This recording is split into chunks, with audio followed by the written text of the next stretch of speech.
Ladies and gentlemen, welcome back to the channel once again. I'm Tony, and today we're gonna do the real review of Dior Sauvage, the Eau de Parfum. Now, when I say real review, it doesn't mean that anybody else's review is fake. No, what I mean by that is that I purchased this fragrance myself with my own money, so I'm not gonna pledge no allegiance to nobody. There is no brand loyalty. I'm a real consumer just like you. There is no affiliate link so you can click, buy something, and I get some commission. None of that. And most importantly, I am not trying to sell you anything.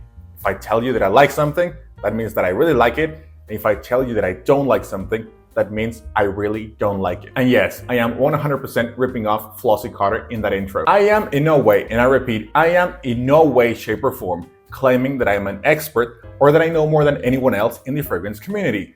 I'm just gonna share my thoughts and experiences with you so you can decide if you drop your hard-earned money in a bottle of perfume or not. Take my review and really anyone's review with a grain of salt. We all have different perceptions, different skin chemistry, and of course, different taste. So let's get busy. Let's start off with one of the most important aspects when it comes to purchasing a new fragrance, the price. Now, there's really no point of telling you how much this fragrance costs right now, because if you're watching this video 2, 3, 5 years from now, chances are price is gonna be a little or a lot higher due to inflation. But today you can get this exact fragrance, the 100 milliliter bottle, for $157. Price is always gonna be subjective. There might be some people who may save up for months just to get this fragrance, and there are some other people who can afford to buy $200 or $300 fragrances in a single purchase on a regular basis. So it depends on each people's economy, of course. But in my opinion, this fragrance right here is a little overpriced. Why am I saying that? Stay tuned for the answer. Is it worth the price? Let's find out. Now let's continue with the notes. According to Dior's website, we've got Calabrian bergamot, vanilla extract, but it also mentions Indonesian patchouli. So once again, we're gonna have to head back to my beloved Fragrantica to check out the olfactive pyramid. So according to Fragrantica, on the top notes, we've got bergamot.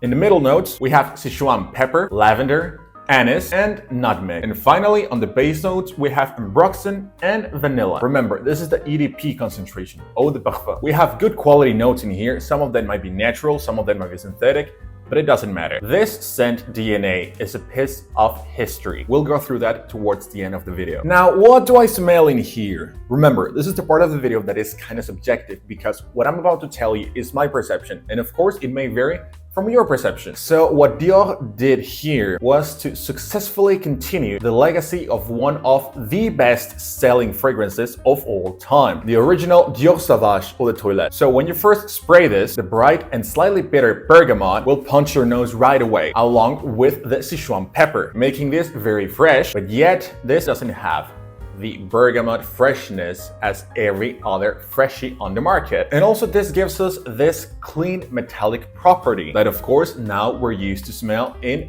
the Dior Sauvage line, mainly in this two. But then in a matter of minutes, the mighty vanilla enters the game in a sweet slash powdery facet. Of course, vanilla is always gonna be sweet, but in this case, François really toned down the sweetness. So this is not gonna become an untamed vanilla bomb by any means. And also, in my opinion, what makes me pick up this powdery thing is the nutmeg, which I don't get a lot of it.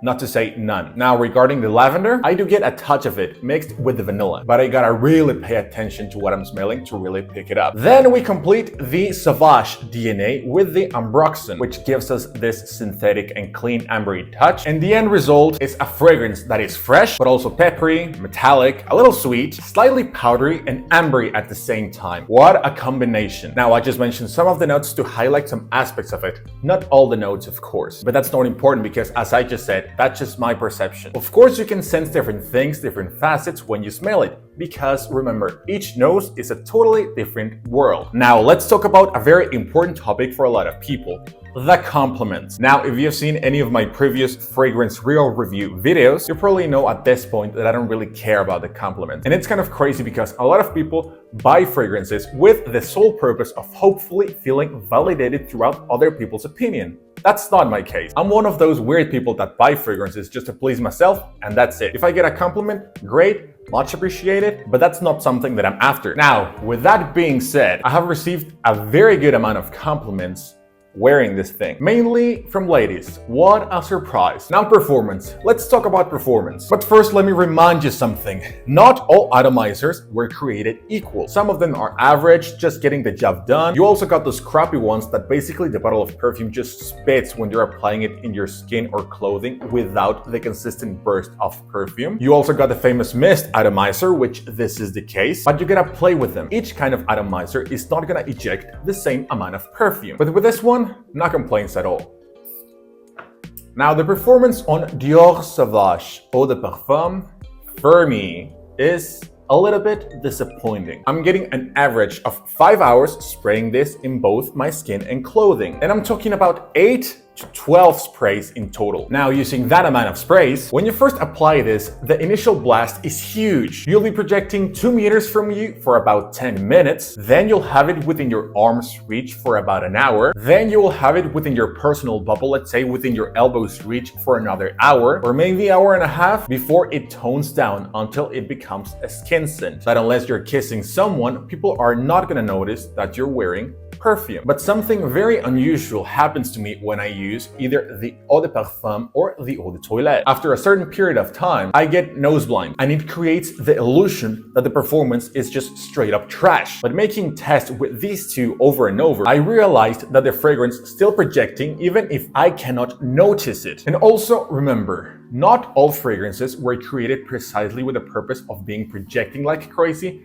with a longevity of 12 plus hours. There are more subtle scents that were created precisely with the purpose of being more intimate. But this one, as a versatile fragrance, in my opinion, should last a little longer. Now, occasions. This is a blue fragrance, so it's meant to be versatile. And you can indeed pull this off all year round. You can rock this when the sun is up due to the bright, citrusy, and metallic part. And you can also rock this at nighttime without a problem because of that ambery and vanilla touches. Now, considering what I just said about the performance, you can easily assume that this is not the fragrance that you want to wear when you go out to the nightclub when there is a lot of people smoking cigarettes and God knows what else, or somewhere in open spaces. This is something that I would definitely use in the office, when you go to the grocery store, when you're swinging at the mall, on a date where you're gonna have close interaction with your significant other, when you go to the bar with your buddies, or even using it when you're fresh out of the shower before going to sleep. Now, would I use this if I'm attending a wedding or in a formal event? If I only had this fragrance, yes, I would. But we have far better options even within the same Dior catalog.